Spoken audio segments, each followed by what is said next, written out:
Hello and welcome to Topical Games Match Preview. West Ham United against Crystal Palace, the team with one home win in the last 10 Premier League games, coming up against a team with no defeats in the last 10 Premier League games. Gonzo, kick us off with your thoughts on Crystal Palace, please.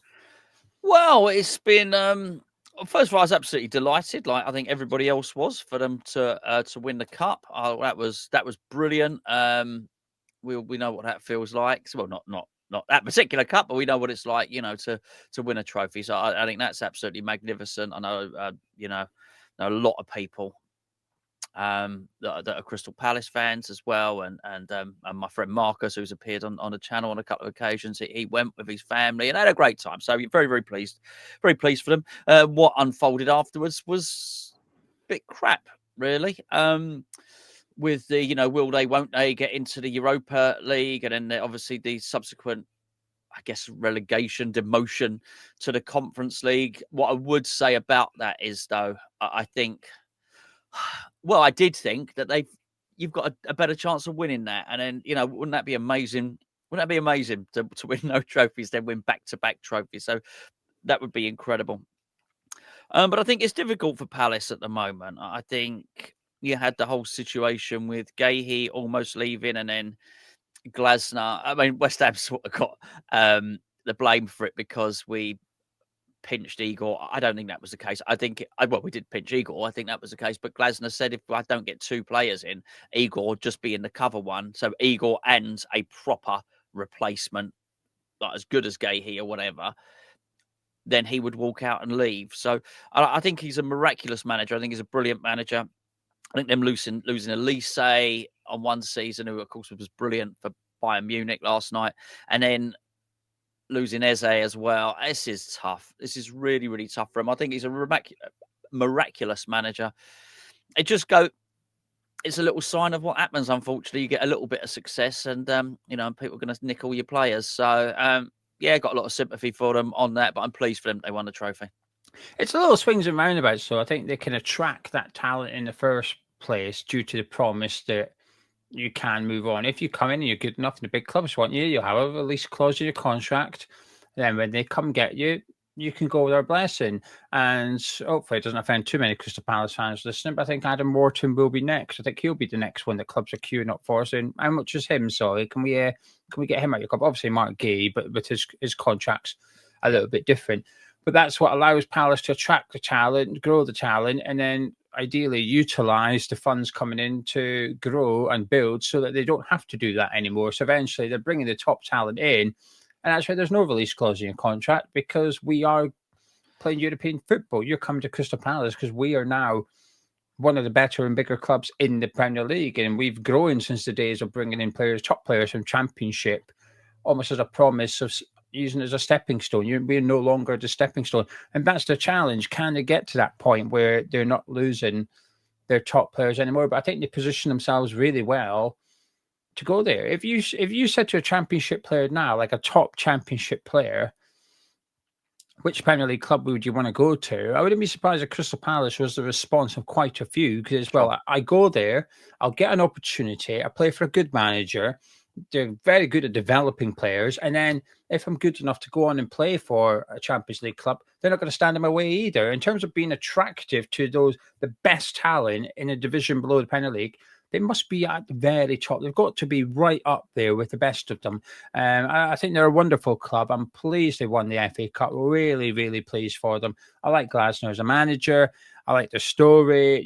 There's the documentary on whichever streaming platform it is about Crystal Palace, which was filmed by, I think it was filmed by the Crystal Palace media team, but it was picked up by a production company and they turned it into a documentary, and it's got the likes of Zaha in it. It's absolutely fantastic, and it just, it's raw. It's really raw, but I found myself warming to them. So I was delighted they'd won it. I'm really pleased they won the Community Shield as well, and I know a lot of people will, but you know what? We were in it. I'd want to win the Community Shield. It's a big thing for us. We're not in it very often. So for Man City, they can view it as a glorified friendly, and it probably is a glorified friendly, but if you're not in it very often, actually it's quite a big deal. So to win the FA Cup, win the Community Shield, and look ahead to their first European campaign, great time to be a Crystal Palace fan. Speaking of said European campaign, do you think they will go on and win it, Gonzo?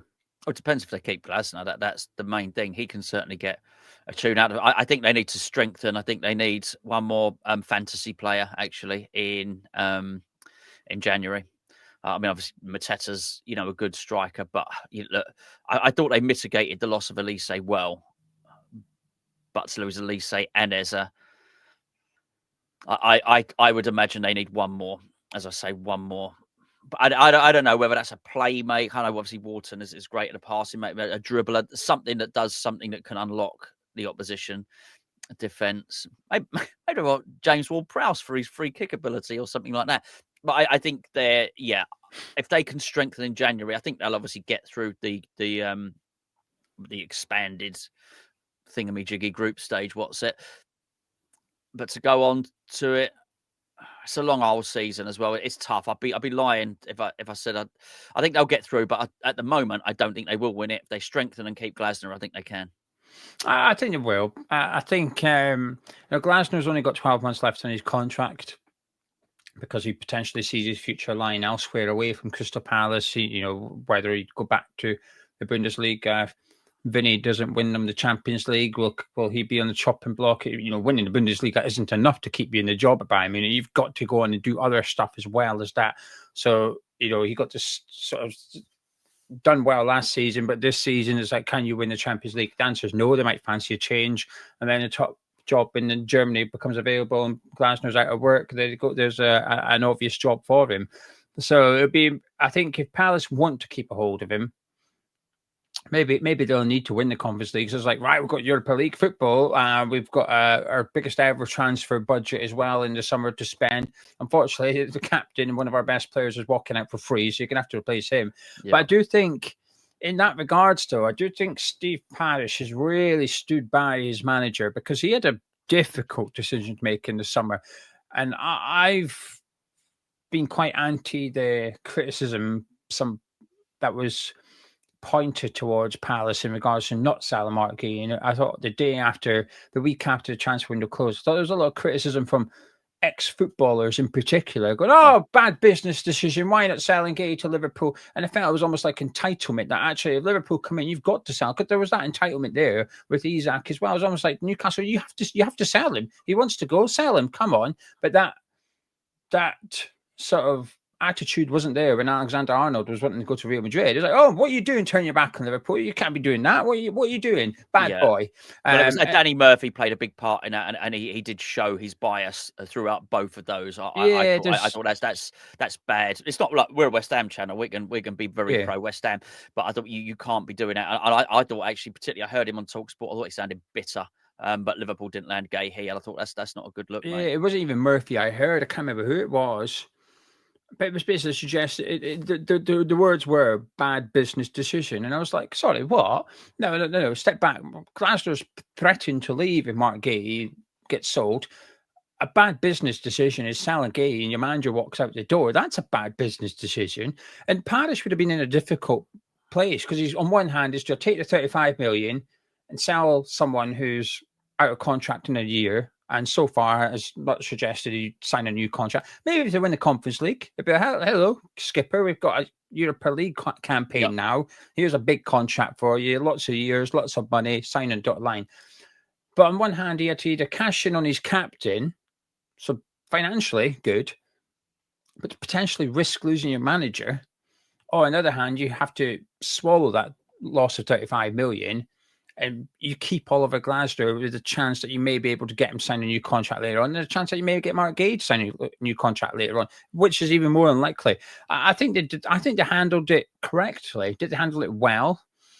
You could argue selling him at the start of the window would have been good, but if no one came in and bid for him at the start of the window, what are they meant to do? They can't sell him if there's no bids coming in, and Liverpool didn't make their move till transfer deadline days. So what were Palace meant to do? So I feel like they got a bit of a beating from the mainstream media in particular, which I didn't really like, if I'm honest with you, Gonzo.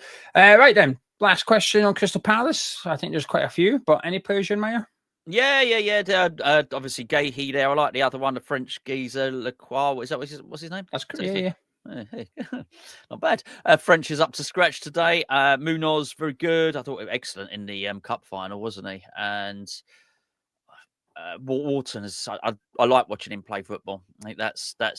I love those type of players. I've watched him play football, and obviously Mateta as well has done. But since Glasner came in, I felt. I remember them signing. Remember them signing him. Remember speaking to my mate. Remember speaking to my mate Marcus about it, and he was just a bit of a lump and a bit of a journeyman. It seemed. It didn't seem like when he first went there, it didn't seem like he was going to be anything outstanding. And I think Glasner's got such a tune from him, just turned him into a really sort of feared striker. He's a right handful, isn't he? So yeah, I mean, he's a great manager. But I think so much of this is, I like those players, but the manager's the star at that club, you know.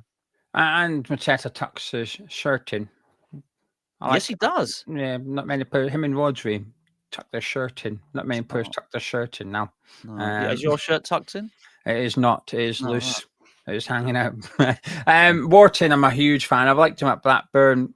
Was jealous Crystal Palace got him. Would have loved him at West Ham. And he's just such a fantastic footballer. I think Chris Richards is looking really good at Crystal Palace as well. And Henderson, I still think is hugely underrated as a goalkeeper in the Premier League. I don't think he gets enough plaudits. Then at the other end of the pitch, they brought in Pino from Villarreal, who I've seen him briefly in a Palace shirt, and he looks like someone that's going to entertain, someone that's going to get some goals and assists, and someone that Palace fans I think are going to enjoy. And I'll be honest with you, one player that has surprised me is Sarr.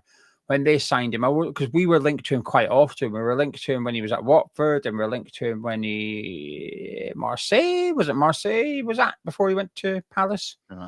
I want to say it was Marseille. I thought your French was up to scratch today. Well, I can say it. I can say the name Marseille. I can say it like that, but I couldn't tell you whether Sarr was at Marseille. Can you mumble? He's fast as pants, though. I'll give you that much. Can you just mumble something that sounds French, but you don't know what team it is? It could be any team, so that it's the right team. There you go. That's a club he was at. I wasn't sure when he came in. I wasn't too sure.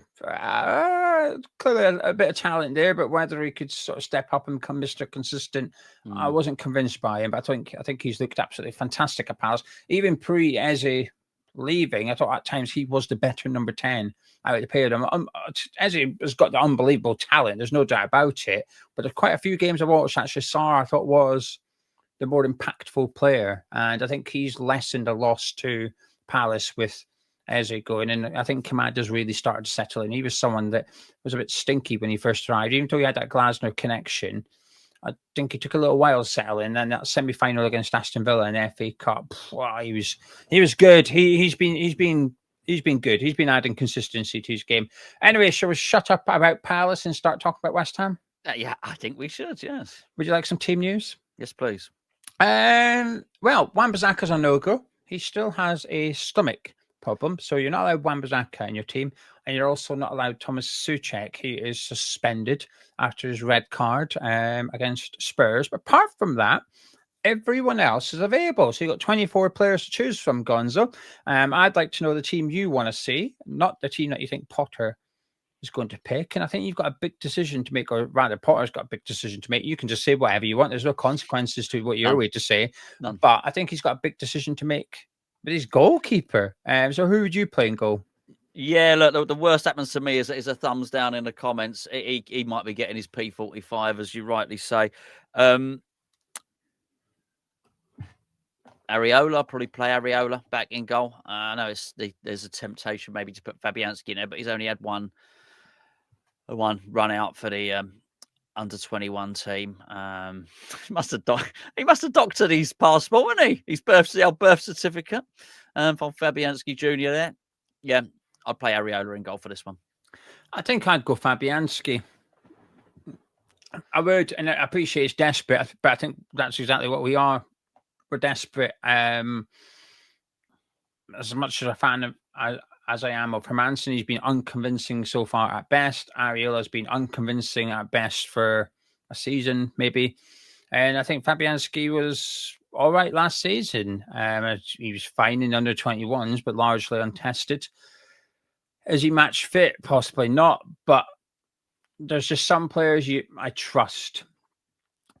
and I trust Fabianski. I reckon when he returned to the club, he was in just as good condition as he was when he left. You know what I mean? I reckon I don't think he was on the beach with his feet up sipping pina coladas. I reckon he would have been training somewhere, keeping in tip-top on the beach, condition. running in the sand. No, he wasn't. He wasn't on the beach. He was taking it more beach. serious than that. I don't know where he was. You could be serious on the beach. You could do a triathlon on the beach. You got to get us the beach. I'm not beachist. But Fabianski for me. But the reality is, I'm unconvinced by any of the three for various different reasons. Now, your defence, who would you like to see play? Well, I will play Kyle Walker-Peters at right back. I will Mavropanos. That's just an absolute shoe-in. I don't know. I don't know if there was any update on the conspiracy of Jean-Claire Todibo, which is more French. There was no update from Potter in his press conference. There wasn't. He got asked, and he said about Wan-Bissaka. Yeah. Then he randomly said Wilson's had a week in training, so is WHUCRY. WHUCRY. That's what I thought happened. Yeah. So I think some fishy might have gone on there just to keep with the sea and the beach theme. So I'm going to play Kilman because I don't think there's anyone else there. I don't know Igor. I don't want to rub Palace's nose in it by saying. There you go. No, actually, they'd be pleased. Crystal Palace are pleased. I don't think they'd be too upset. No, they're happy. Maybe we'll. I don't know. I think he might. I'll play Kilman. So I don't think we've got too many choices. And Magic Juf at left back. Yeah, I completely agree. And it sounds weird. We've just conceded 3 and we're saying stick with the same defence, but there's a lack of options, really. And actually, individually, I thought they all had a. Yeah.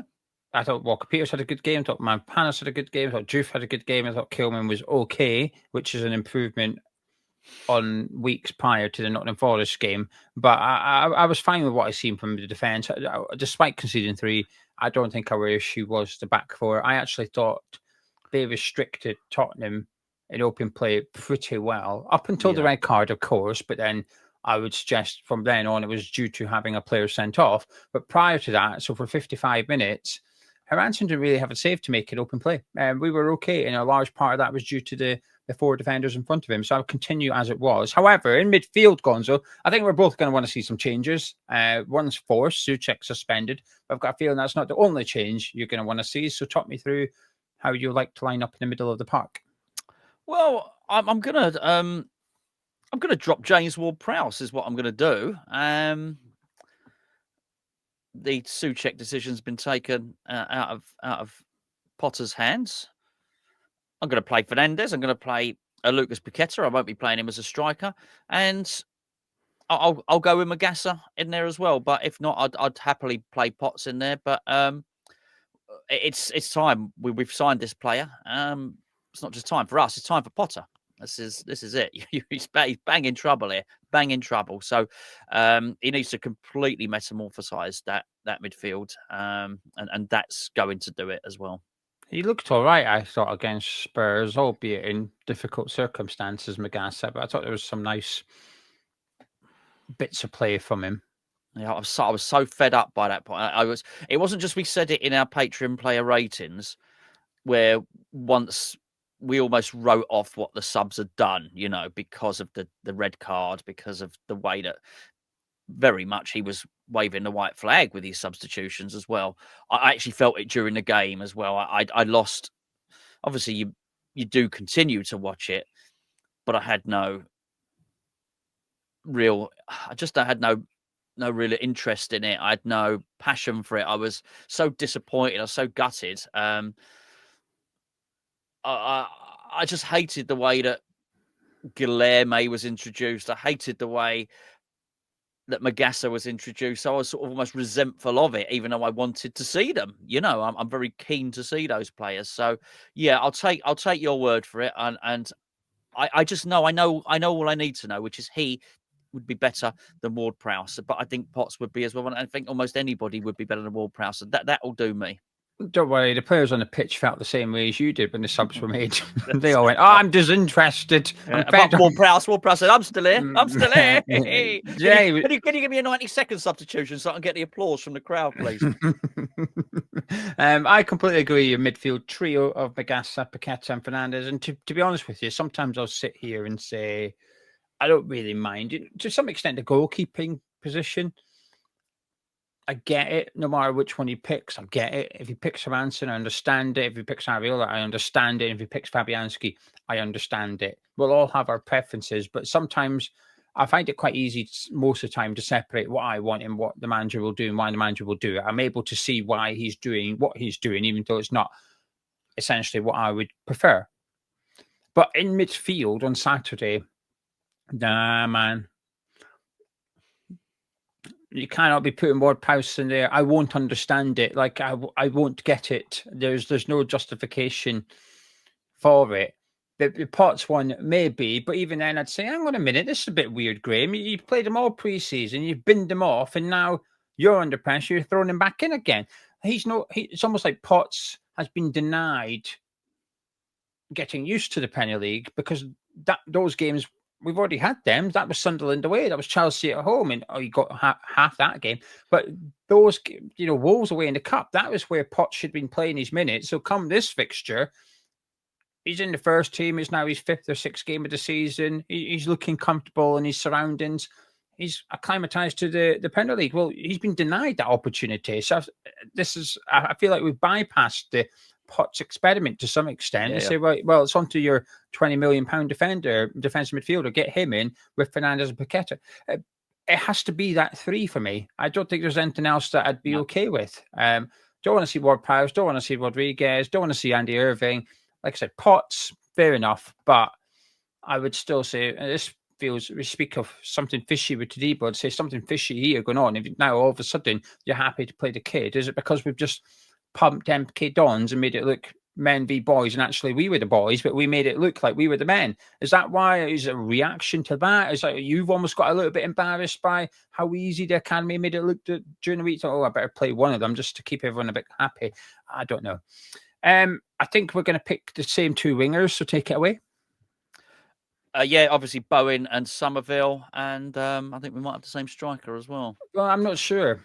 Oh, are you not? Well, fair enough. What makes you think we've got the same one? Well, because you picked him last week, and I'm picking. You copied my homework again. You did this on the player ratings. You could see my notepad. Yeah, we've not discussed this, by the way. Anybody watching? We discussed solicitors' letters, Jared Bowen shirts, and train tickets. We've not discussed anything. Nothing dodgy, by the way. Solicitors' letters. That sounds really sinister, doesn't it? Callum Marshall. He was. I love the way that he was praised after he got 2 goals, but it's not just the 2 goals. Actually, it was what we saw from him in pre-season, which is just perpetual motion and the way that he is willing to close down and press. There was certainly suggestions that we didn't press the back line against Tottenham very well, but so I could see that with my own eyes. But there were suggestions at any time West Ham did try to do it. People at the ground were saying Graham Potter was telling them to stop pressing. I don't know. I read that, and I don't know how true that is. If you want to put pressure on that back line for Crystal Palace, then you're going to need a workhorse and let him go, knacker him out for 60 minutes. And you may well find that actually, because of the way how direct he is, how quickly he shoots, you may well find that it yields a goal as well. And I'll tell you something. If he is in there and Juve starts putting crosses over, he's got enough of a striker's instinct to do something with them as well. So I think you get more than just the hard work with Marshall. Yeah, I completely agree. The bar is low at West Ham at the minute, and if you said, "Oh, we're going to play this player that's going to give 100%," and he's got a burning desire to succeed, to some extent, it's already an improvement on what we've seen in recent weeks, where we've got to go down and the players just give up completely. It's a gamble, but I think we've got to do it. I think arguably starting Callum Wilson from the start is a gamble. Hoping Füllkrug turns up is a gamble. So it's just which gamble do you want to take? And at this point, I'm willing to take the one that's guaranteed. Like I said on the previous preview, what's the worst that can happen by starting Callum Marshall? He gives 100%. He presses, he chases. You're just not quite good enough. Well, to some extent, I'm okay with that. If Bowen turns up, Paqueta turns up, and Somerville turns up, it's hard for Marshall to not turn up. All you have to do is play average, and you will succeed with those players in and around you. Like you said, with Juffa and Walker Peters coming down the sides as well, you will get chances. We were lacking someone in the box against Spurs. Paqueta was there and Bowen was there, but you were just missing that striker's instinct. And Marshall, as inexperienced as he is, he's got it. So I'm all for it. Put Callum Marshall in. Right, Gonzo, before we just start discussing if we're feeling optimistic or not, just want to point direction of our partners, Boyle Sports. They've got an offer for you. For every West Ham game for the remainder of the month, they're going to give you a 25% boost on your winnings for your bet builder. So if you go into Boyle Sports, you go on the bet builder, you put in whatever you think will happen in the match, put it all in there. Whether you think West Ham was going to win and Bowen's going to score, you think Palace are going to win and Chris Richards is going to bang in a header, whatever it is that you think, pop it all in. And then when you go into your bet slip, you just click the tab. It will just say 25%, and there's a little tab. You click the tab, 25% extra winnings. That's it. It's as simple as that. So if you fancy a little bit of it and you haven't yet joined Boyle Sports, please do head over there via the link in the description below. And that is important, and I'll tell you just why. Because you get extra free bets. You go into Boyle Sports without Hammer's Chat, you will get up to £25 free bets. You go into Boyle Sports via our link and sign up via that link in the description below. You will get £40 free bets, £30 sports bets, and £10 casino bets. Now, there are terms and conditions, so please do read them. They're in the description. You'll find a link, and right beneath them is the terms and conditions. Do read them. It is gambling, so please do gamble responsibly. Also 18 years and over only. But massive thank you to Boyle Sports for their continued support. And best of luck. You're having a flutter this weekend. I hope you win, and I hope you get 25% extra winnings just because you use Boyle Sports from Hammer's Chat.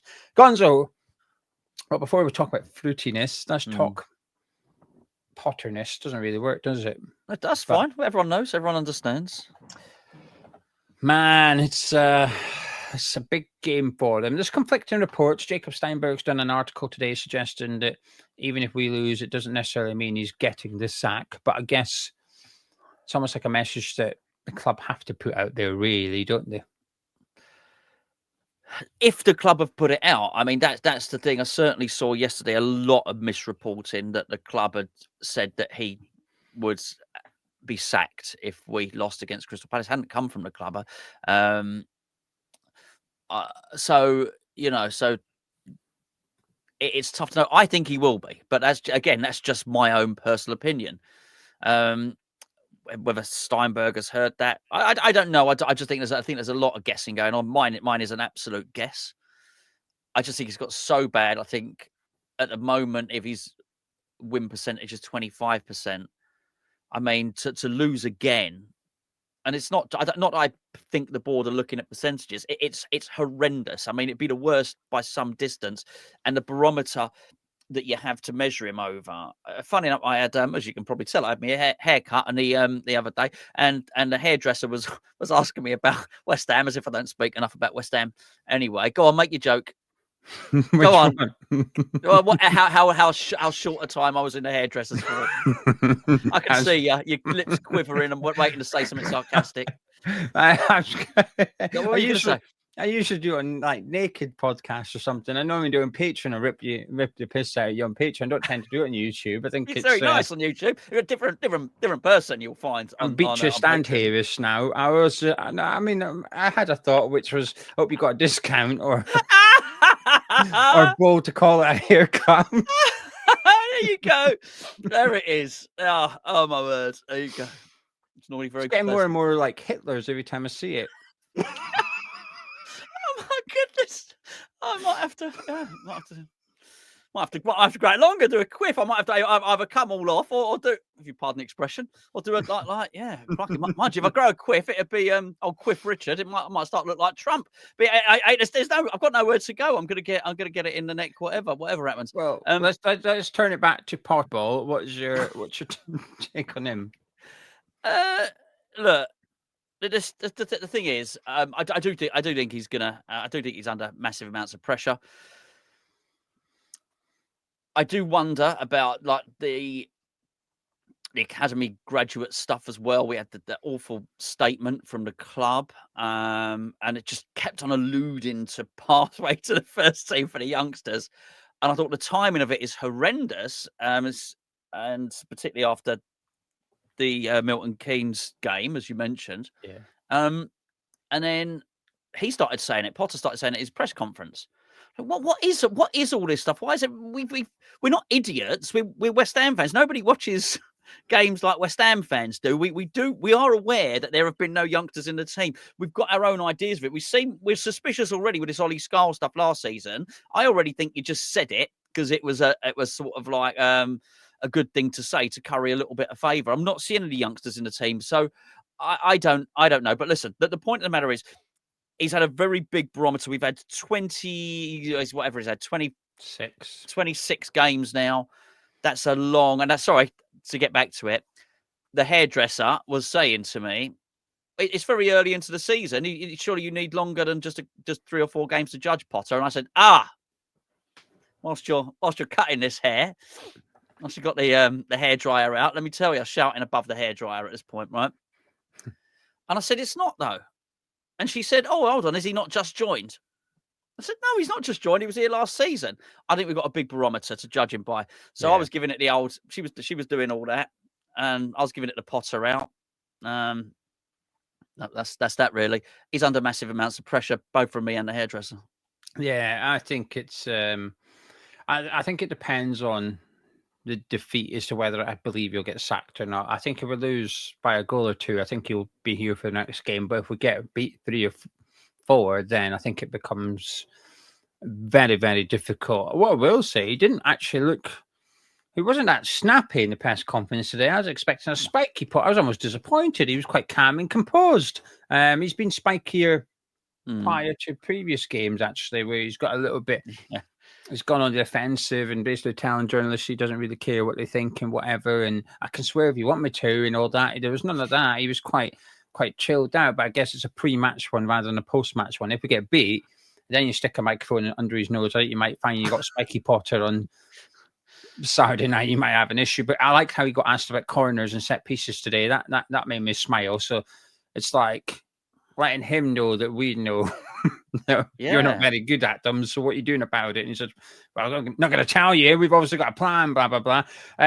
Yeah, difficult. The worst thing for him this weekend is if we get beat 2 or 3-0 and we concede from a corner, it's going to be right. It's done now. I feel like I know what your answer is going to be, but are you feeling fruity? Mildly. Hey? Mildly fruity. Yeah, I am. I think there's no evidence that we can win this game whatsoever. He's not been given an ultimatum, but we suspect he has. We just haven't heard about it. This is prime West Ham win. I don't know whether he's under 3 games to save his job. I suspect he's got 1 game to save his job. This is what happens. This is the kick in the can down the road. This is where you get the win when you don't necessarily, you've shown no form, no evidence that you can get it. I'll tell you this much now: West Ham have got a load of really, really good players, and if he picks them, we've got a really good chance of winning this game. We're up against a manager who's better than Graham Potter, against a team that are in Europe, who I don't think they've lost a Premier League game yet. Crystal Palace. You have no evidence to suggest that West Ham can win this game, which is exactly why I think we might win it. So we're going to win it through law of averages. No. Superstitious reasons and kicking the can down the road.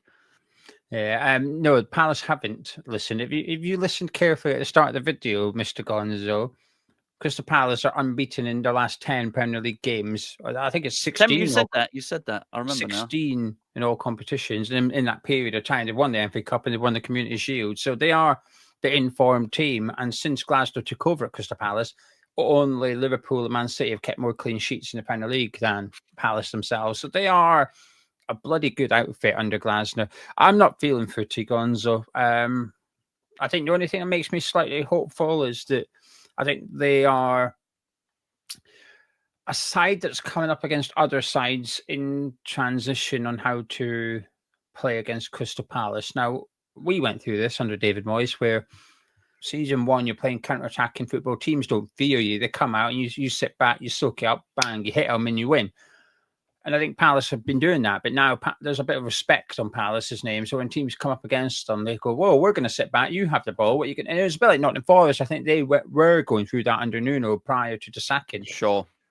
Which is, you're good. You're a good team. We know you're a good team. We're going to treat you like you are a good team, and we're going to sit back. I think Palace are struggling a little bit with that transition, which is how do we break down a low block? I don't think it's necessarily a sign I think they've had to do before. The big win this season was when they whooped Aston Villa. That's because Villa came out and went, "Let's go, toe-to-toe with Crystal Palace." And they went, "Thank you very much." Bang, bang, bang, 3-0. And they played Sunderland last week, who sat back, absorbed it. And Palace had their chances, but they found it tough to break them down. They found it tough to break down that low block. So I actually think Graham Potter's football might actually work a little bit. But here's the problem. I think Chris Richards is fantastic in the air at set pieces, and I ain't trusting us at all. I just don't. There's far too many concerns. You know, I sat and watched all 39 corners we defended against yesterday. Our setup's horrific, and I don't think it takes much to beat us. And I would be pretty certain Palace have been looking at us defending set pieces, thinking, right, how do we hit them and how do we hit them hard? And also, we don't have Tomas Soucek, and I appreciate a lot of people go, I wouldn't play him anyway. This is the context is set pieces. Out of those 39 corners, 17 of them were cleared by a West Ham player, not the goalkeeper. He accounted for 3 or 4 of them, but 17 outfielders headed it away. 5 of them were Tomas Soucek. Yeah. We don't have him, right? Yep, that is true. We are, how bad we are at set pieces, we're going to be even worse on Saturday because our best header of the ball is not in the box. We're going to be worse. The only good thing is, the only possible thing is, Potter said, we've been working on it all week. Well, I bloody hope so, because that might give us a chance. Can I get any final words, please, Gonzo, and your all-important score prediction? Yeah, big game. Just a big game for West Ham. We've discussed it's a big game for Graham Potter. It's a really big game for West Ham because we're not bottom, but if we lose this, we will be. Our goal difference is joint worst in the Premier League. We had to go through all this stuff last season of having the most limp attack. If you remember that, we were averaging less than 2 shots on target a game. Yeah, that's it. It was terrible. It was terrible. So statistically, last season, once Potter took over, we had the worst attack. Now we've got joint worst defense. You can't keep doing this stuff. West Ham can't continue. And by the way, I still blame a lot of this stuff on the ownership for not getting the transfers over the line quickly enough. I felt like we threw the first 3 games of the season anyway. I mean, now we've got players over the line and whatnot, but yeah, this is very, very important for the football club. Did you want to say something? No. Oh, yeah. Look about you. I think nothing happens. I think nothing. I've just got this feeling in my bones. That's why it's sort of half fruitiness, really. And I'm going to give you a half fruity scoreline. I think it might be West Ham 1, Crystal Palace 1. I think you'll have no more answers by the end of it. Oh yeah. Oh yeah. Clever. That's my prediction. Despite you throwing a little curveball, making on you think West Ham are going to win. I seen through you. Well, you can see more now, can't you? You can see my brain because that hair. By the way, there was a guy next to me on the chair, loads of hair. Why did he pay the same amount as me? You know, I mean, I've got hardly any hair. There's nothing there. Do you have that complaint when you go to get clothes? Do you say, "Hang on a minute, I'm only 5'5". My clothes should be cheaper. I use less fabric." I go into the kids section. It's fine. I get them cheaper anyway. Yeah, that's for the clothes, just to stress. That's why he goes into that section for the clothing. Yeah, it's difficult to feel too optimistic ahead of this game. We're coming up against a really good team. We are not a great team. Can we win it? Yeah, I think we could, but I think it would involve us getting everything right. And I'm just not confident he does that. I think the funny thing is I can see it being a draw actually, because it's like you said, it's to kick the can down the road result. So the discussions we've been having, the rumours that we've heard for the last 7 days, we'll hear them for the next 7 days before the Everton game, and it'll keep on happening until we've lost enough games and we pull the trigger. I think Potter getting sacked feels inevitable. It's just the question for me isn't will he get sacked. The question is when will he get sacked, followed by who's coming in. And I think until they know the answers to question number 2, they won't know the answer to question number 1, although Saturday may play a big part of that.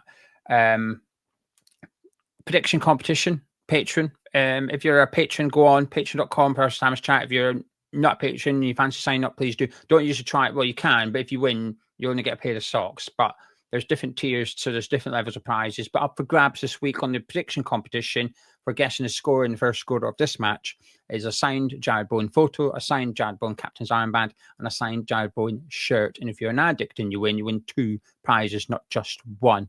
For myself, though, Gonzo, I'm going to say West Ham United 0, Crystal Palace 1. I think we're going to continue to be toothless, and I just don't trust us at set pieces. There you go. There you have it. Right then, time for you guys to get involved. Let us know in the comments below what you think, the team you want to see, how you're feeling ahead of the game, and also if you've enjoyed this preview, please do drop a like on it by clicking thumbs up. Subscribe to Jammers Chat, myself and Gonzo. Well, tomorrow we'll be recording our podcast, which isn't about football, and also a video about who we would like to see on the bench for Graham Potter against Crystal Palace. We did it last week in the pitch and said, could this be a regular thing? We're going to make a regular thing before we have any injury crisis. On Patreon. On Patreon, yeah. See you then.